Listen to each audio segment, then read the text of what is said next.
When Ortis was trying to fall asleep, his head had still been spinning with the idea that any moment he could be awakened by furious gods or demigods coming to slay him or his god-queller ally, Mythal. Thankfully, she barely needed any sleep and could keep watch while he rested in the woods, a ways outside the newly built city of Constantinople. Mythal had slain 4 gods already after centuries of most people believing gods couldn't be killed at all. It had been thrilling for Ortis to see, but was sure to draw some unwanted attention from the other gods. Or, as far as Mythal was concerned, some very much wanted attention. Even with his nerves spinning, Ortis was able to fall asleep quite quickly, with his arms firmly wrapped around his new weapon, the Suriastra, taken for him from the second deity Mythal had slain. Ortis slept soundly and even had a surprisingly pleasant dream. He was flying over a vast forest, past Mythal's home, and back to New Athens. Everyone was at peace in his home city, and the animosity between those who praised different gods had vanished. His heart felt full as he saw the revitalized sense of community and felt the ecstasy of soaring through the air. But then noticed a tight pain on one ankle.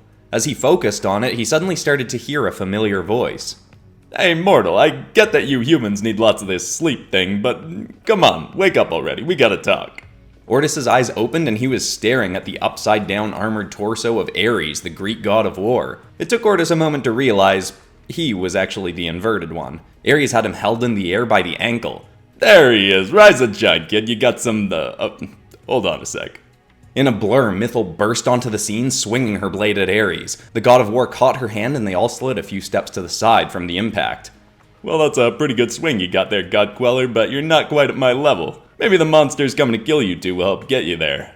Ares pushed Mythal back and swung Ortis around. He landed on his feet awkwardly as Ares unhooked a massive tome from his side and tossed it into Ortis's hands. He practically fell backwards, catching it.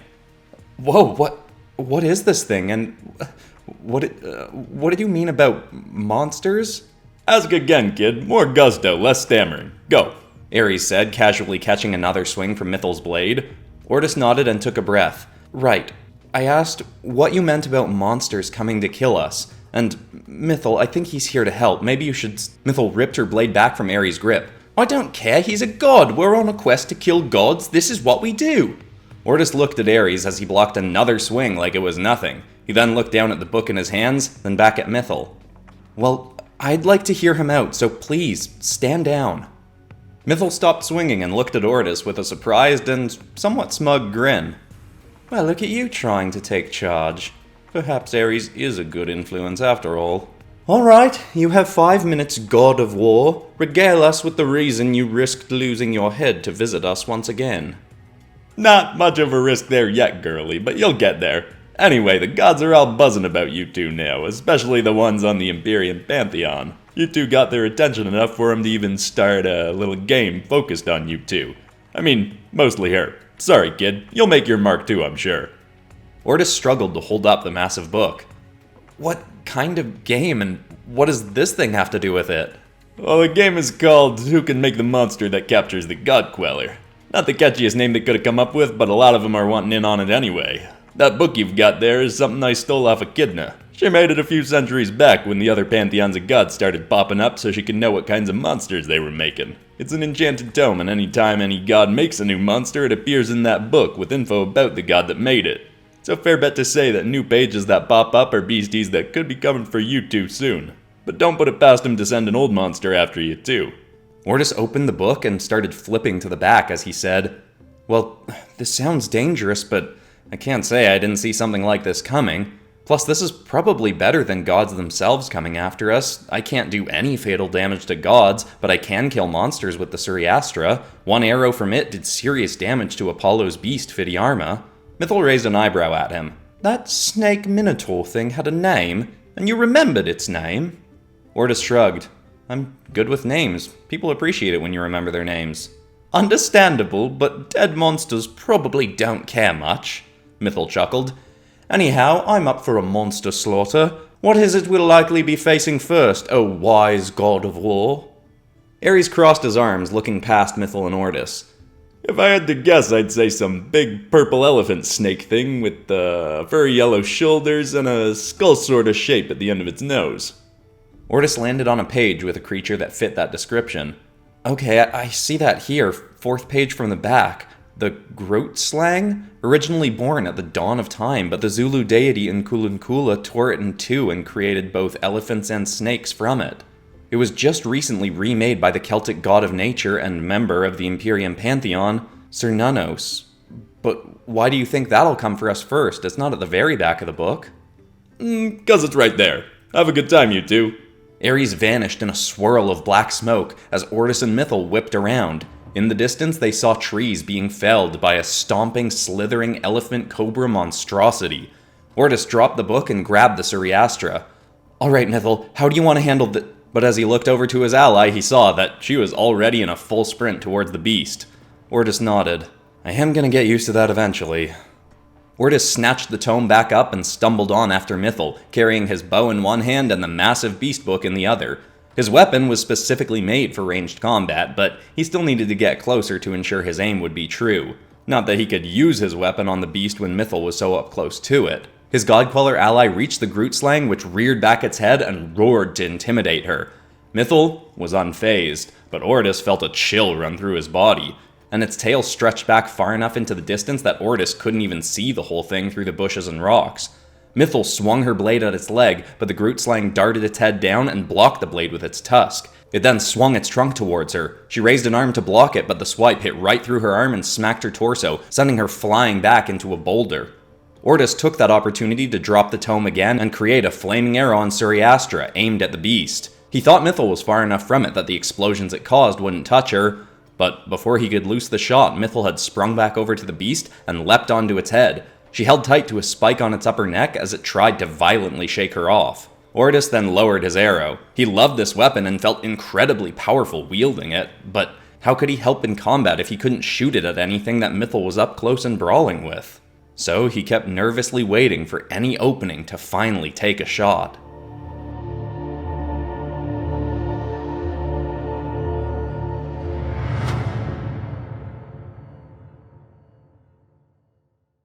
From atop its head, Mythal stabbed her blade towards the Grootslang's skull, but it whipped its trunk back and grabbed the weapon, holding off the attack.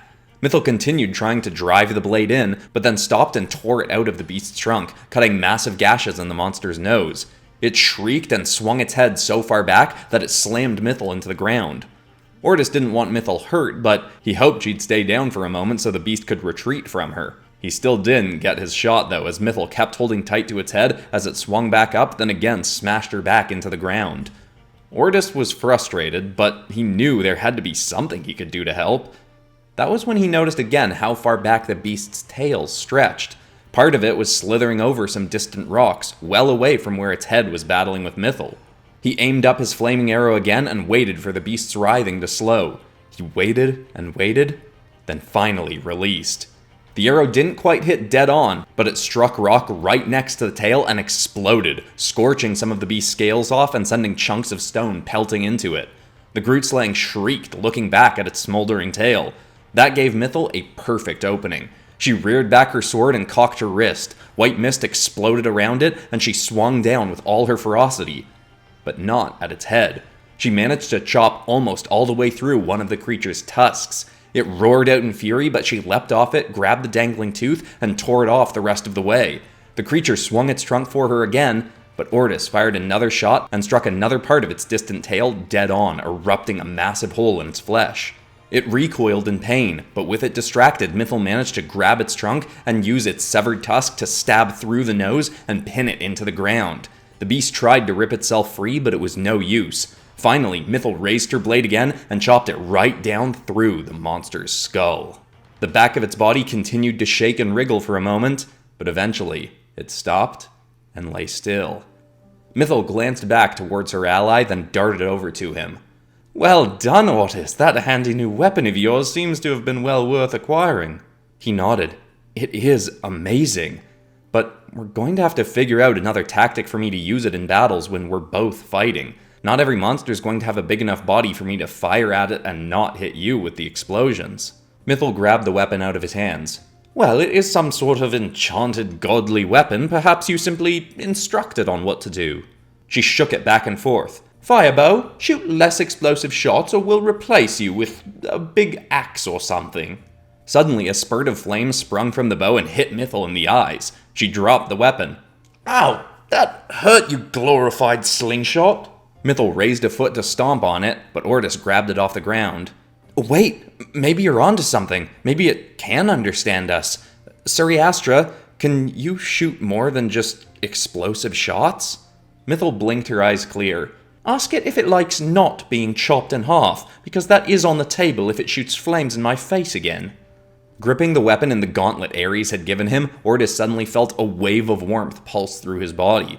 He didn't hear any words, but felt like something had been communicated to him from the weapon. He pulled back the string, and as usual, a flaming arrow appeared, but this time he said, "Piercing arrow." The flaming projectile suddenly shrunk in size to a much thinner arrow made of blue flames. He released it towards a distant rock, and it drilled right through the stones, but didn't explode. Ortis's eyes widened as he pulled back again and said, "Broad shot." This time it turned to purple flames and split into an arrow with dozens of tips. He aimed it up in the air and loosed it. The arrows burst out in a cone pattern. He pulled back again, and this time his eyes narrowed as he tentatively said, "Devastator arrow?" The arrow that appeared grew until it was thicker than Mythal's arm and was swirling with black flames. Ortis's body shook holding it, and he quickly lowered it, slowly retracting his pull to make the arrow disappear. "What was that?" Mythal asked excitedly. "Shoot it, let's see what it does!" A chill ran through Ortis's body. "I don't know what it was, but I feel like we shouldn't mess with it unless we really need it. But this is fantastic! With that piercing shot, I'll be so much more help now. I almost want the next monster to come find us." Well, you're not gonna have to wait long for that, kid. Ortis turned to see Ares eating a sandwich leaned up against a tree. Izanami, the Shinto goddess of death, has gotten in on the action. She's finishing up some big ugly cow spider thing that's gonna come and get ya. Really gnarly looking, and come on, don't. Mythal sprang at Ares once again and swung her sword at him. He ducked around it and she chopped the tree behind him in half. He swung his head back up and tapped it against the tree to make it fall backwards away from him. Oh, come on, I'm eating here. I'll tell you what, you stop swinging at me and I'll let you have a third of my Hydra meat sandwich. Deal? Mythal paused. "Is Hydra meat good?" He nodded, taking another bite. Oh, it's delicious, but it is really gamey. It's tough enough that humans can't even bite through it. You need demigod teeth at least. Mythal lowered her blade. "Alright, fine, it's a deal." Ares grabbed her blade and swung it upwards, cutting off the back end of his sandwich. Mythal caught it before it fell to the ground. "Oh, you got Grootslang blood on it." Ares shrugged. Might add some flavor. Guess we'll find out together. Mythal took a bite out of the sandwich and her eyes lit up. Ortis flipped through Echidna's tome to find the cow spider creature Ares mentioned. It was just appearing in a gold flash of light. Wow, okay, here it is. The Yōkai known as the Ushi-Oni? This thing is pretty freaky looking. Bit weird to call it a spider when it only has 6 legs, though. Finishing a bite, Ares said, Well, just be glad it's that yokai and not one of the weirder ones. There's this creepy little monkey one that'll try to steal your liver by reaching up through, where the sun don't shine. Plus another turtle one with a hole in its head'll try to steal your soul out of your keister. Really, a bunch of the yokai got a weird thing about butts, so just be glad this one doesn't. Ortis's face scrunched in disgust. Okay, well I guess this does sound better than that. Ares, do the gods know that you're helping us? A few of them probably do. I know my brother Zeus does by now. I basically told him pretty much just to annoy him. Ortis tilted his head. Wait, I thought I heard you wrong the last time you said that. I always thought Zeus was the father of Ares. Ares laughed. Oh, right. That would be confusing. See, a few decades back I accidentally called him brother, and he got really angry about it. I thought it was pretty funny, so I've just constantly called him that since to tick him off. I like watching Pops get all riled up ever since he became a traitor to all humanity by joining that stupid Imperium Pantheon. Ortis closed the tome and stepped closer to Ares. I hate the Pantheon too, but why do you hate them so much? And what did you mean last time when you said I'd bought the same history the Pantheon's leader, Tarsa, had sold everyone else? Ares finished up the last bite of his sandwich. That's a long story, kid. You two live long enough to prove you might actually be able to take Tarsa and her cronies out? Then I'll tell you. But you've got a lot of monsters to fight before then. He vanished again in another swirl of smoke. Between bites, Mythal said, Is he just going to keep popping in and out as he pleases? Because if he is, he'd better bring me more of these sandwiches. I wish your mortal teeth were strong enough to taste this. It is sublime. Ortis got used to his beau's new commands as Mythal finished her food. Then, they headed off towards the shores of the Black Sea. Echidna's tome stated that the Ushi-Oni was a water-based creature. Ortis suggested that they wait for it to come inland where it would be weaker, but Mythal wanted to fight it on its home territory. She wanted to face challenges to get stronger faster, so Ares would finally face her in combat. Mythal carried the massive tome under her arm, and Ortis, with their bag of supplies on him, on her back, and they reached the shores in a very short time. They made camp on a rocky ledge hanging a dozen feet or so above the water, and waited. Ortis flipped through the book and studied up on some of the most recent creatures to have been made. By the time night was falling, they still hadn't seen any signs of the Ushi-Oni. Ortis had taken some time to rest, but was awakened by a golden light coming from inside the tome next to him. He flipped it open to the very back page to see a new monster being added. His heart stopped as he looked at the image coming into clarity. He leapt up. Mythal, we have to go. We have to get away from the water. He looked over at her though and saw that she was in a swirl of white mist with her blade in hand ready to fight. Oh, we can't do that, Ortis. The fun is just about to get started. Ortis noticed that she was looking past him, and he turned to see a drooling creature crawling over the rock wall behind him. The Ushi-Oni had finally found them.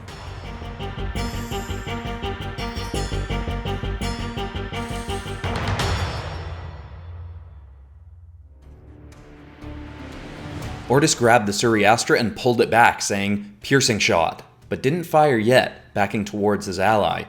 "I'm serious, Mythal. I don't think we're ready for what's coming." "Oh, Ortis, when are you going to learn to love a good challenge as much as I do? It's a lot easier to love a challenge when you know it can't kill you." Ortis fired his arrow as the creature crawled towards them. It scuttled to the side, but the flaming blue shot still carved a gash into its side.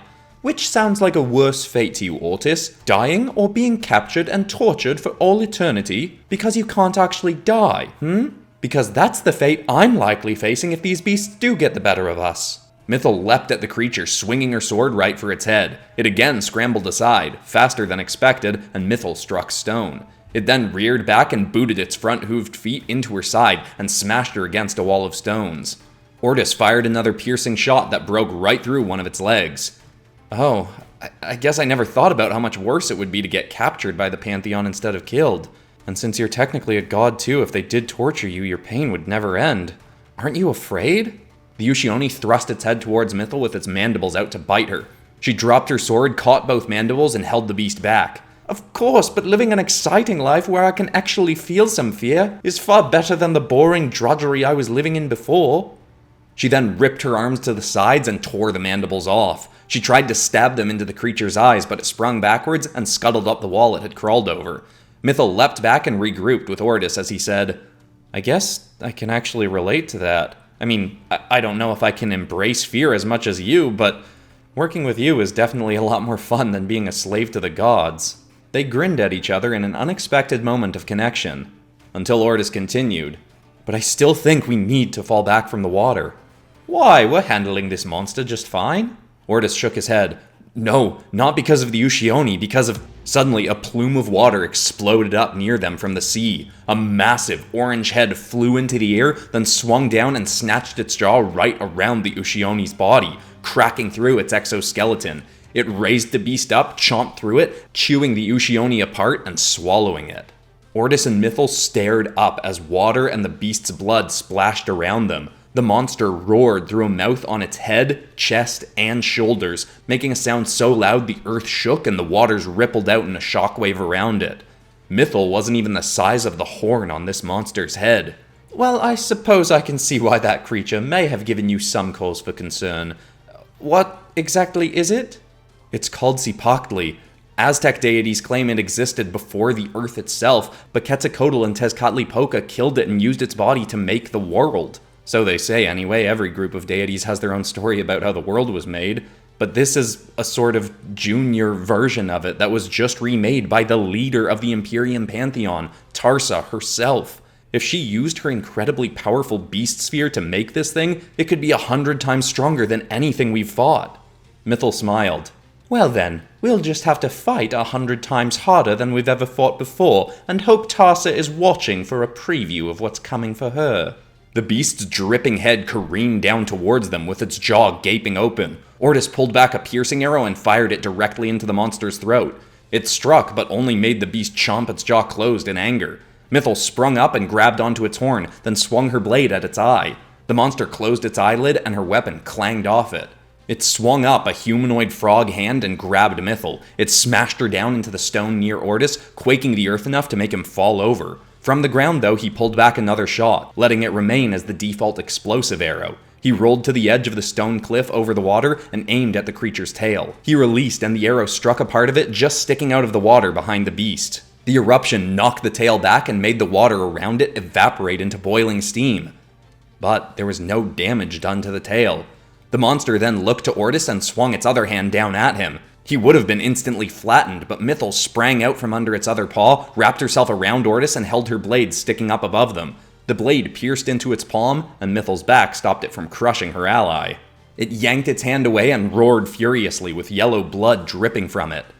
Well, good to know its paled, unarmored parts are vulnerable. Looks like we have a battle plan, then. Ortis's heart was pounding. You saved me. Thank you. She chuckled, standing up to charge in again. Of course, I'm not letting you get out of this adventure that easily. She burst off the ground in a swirl of mist, aimed right at the Cipactli's chest. It opened the mouth on its chest, lowered itself, and nearly gobbled Mythal up. She held her feet against its lower jaw and her blade and arms against the upper, barely holding it back from chomping down onto her. Ortis aimed up at the monster's head and said, "Broadshot." The flames turned purple and he fired. A barrage of arrows struck into its neck.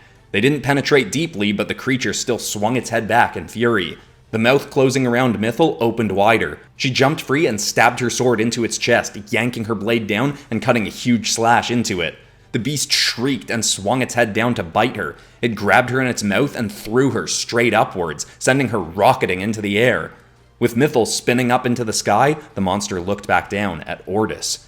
But despite the overwhelming fear coming on, he aimed up again. Mythal was far enough away that he fired an explosive arrow at the monster's chest. It raised an armored arm and blocked, but was still pushed back by the eruption. Ortis fired another shot and another, barely able to see what he was doing through the blinding lights of his blast. One finally struck the creature in the neck, and it shrieked in fury. But it swung its arm down at him again. Mythal wasn't here to save him this time, but he dove backwards and just barely missed getting crushed. From the ground, he fired an explosive shot directly into the monster's mouth. It exploded and the beast shrieked, but it lunged its hand a bit farther forward and pinned Ortis to the ground under two of its fingers. He felt like his bones were being crushed as it held him in place and lowered its furious maw towards him, with smoke and flames sputtering out of it still from his shot. Ortis thought it may be time to try that Devastator arrow as a play of desperation, but his arm and the Suriastra were pinned. There was nothing he could do. Even still, as the monster's massive teeth got close, a strange sense of calm came over him. This is still a better fate than being a god slave. The creature was just about to chomp down on him when a blur of white smoke shot down from the sky right into the creature's skull.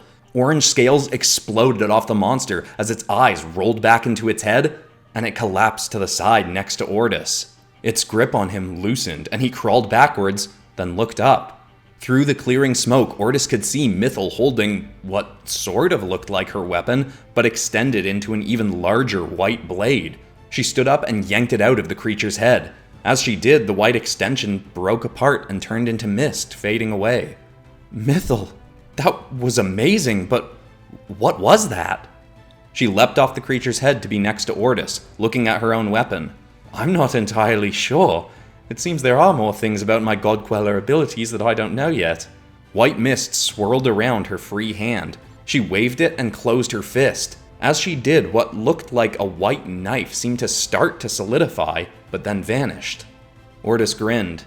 Well, let's hope the gods send more monsters after us soon so we can test that out again. Mythal's eyes widened into her usual menacing grin.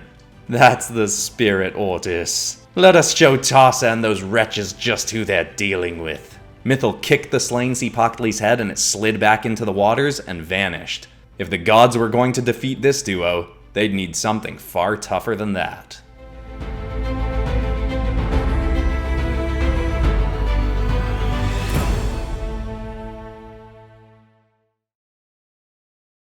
I hope you enjoyed this third episode of Mythal Lethal, and I highly recommend, if you haven't seen them yet, go back to the first 2 episodes so you can get a bit more context for what's happening in the storyline. Like my new and currently running series Vigilance, I'm also releasing this as a series on Spotify and different podcasting platforms, and when the series is finished, I'm going to turn it into a book. So you can get a hard copy of all the art and the story. Also, huge thank you to everybody in the comments on YouTube who has suggested different mythological monsters and mythical deities that I could add into this series in my own designs and, written to fit into this storyline. And know that I am planning to take a bunch more suggestions. But besides that, that's all for today, except of course for ending this video on some kind of positive or inspiring note, and the thought I want to leave people with today is a quote I read this week on an Instagram called love.quotes, which said that the universe will never give you peace in something that you were never meant to settle in. And admittedly, I personally feel like that's kind of why I feel more at peace now doing more original stuff than I felt when I was spending the majority of my time doing pop culture based stuff. I still love those kinds of videos and I'm glad I did them, and I'm gonna be doing some more, but the original stuff just feels so much better. I hope that's inspiring, I love you all, and I'll see you all in the next episode on Friday, which is gonna be a very special ending to the My Singing Monsters Grand Prix. I'll see you there, goodbye.